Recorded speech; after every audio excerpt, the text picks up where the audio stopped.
We look at some individual performances. Ademola Lookman versus Leverkusen. I mean, this is the first hat trick in the European final since 1975, 1976, something like that. So that goes without saying. And at that point, Bayer Leverkusen were undefeated. So I don't think most people expected Bayer Leverkusen to lose that game. I think everybody went into that thinking, you know what, this is going to be a foregone conclusion in a way.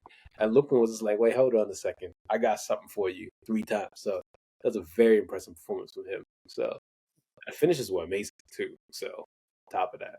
Yeah, he had a good game for sure. Yeah, Rudiger versus Man City, the second leg. That was a man possessed. When Rudiger is playing like Rudiger is a very scary human being because he enjoys it. Like he generally enjoys ruining your day. He doesn't care about anything else, and he's doing this in Under Armour boots too. Like, so both of you guys picked this performance, which is why it made the final list.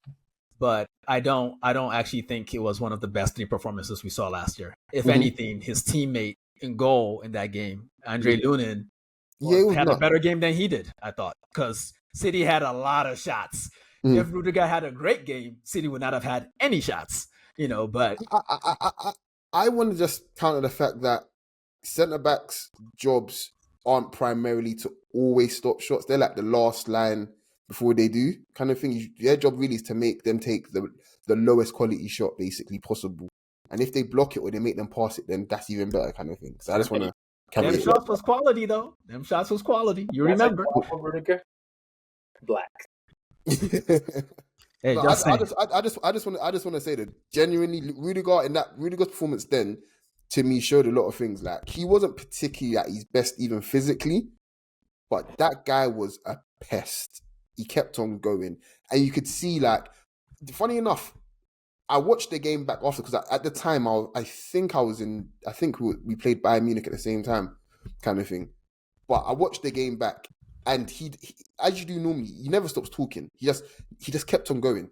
He never stopped talking, organizing, all that shit. Knowing that they're in a hostile territory, knowing that the year before they got absolutely battered by them as well, and that shit didn't even come to his mind. Like water for ducks back. Like when you're talking about real leadership, there can't fault him honestly. Yeah. Then we also had Sancho versus PSG in the first half. I don't know how this made it because I wasn't in the window Sancho there, but yeah, that was there. Yeah, it happened. I mean, I know everyone's memories don't go beyond the length of a goldfish's life, but do we remember the black on black violence that was inflicted on Nuno Mendes? Yeah, I remember. I just chose not to bring it up. That shit was intense. It made me think Jadon Sancho was for real coming back. And while he's made a fist of his career after that, by moving to Chelsea, he's been better there than he was at United. The bar was very, very fucking low. And I think that came out of nowhere and it surprised everybody. And I remember he was on the cover of our pod that week. We couldn't stop talking about him. We thought we'd gotten the player back. And, he's had some moments since then. But that performance was, I think, what they call a tour de force in Hollywood or, a casting couch. I don't know what. Sorry about the Hollywood shit. I'm just saying Jadon Sancho was amazing in that game. And unfortunately, I have to give a quick shout out to Matt Hummels as well because he was pretty good because PSG did have their moments. But every time it seemed like that moment was going to become a goal, Matt Hummels was there to be like, no. But great performances. And I think just generally, and I'm stepping on Tosin's line here, I think we have to give a general round of applause to Vinicius Jr. Because he had a lot of good performances.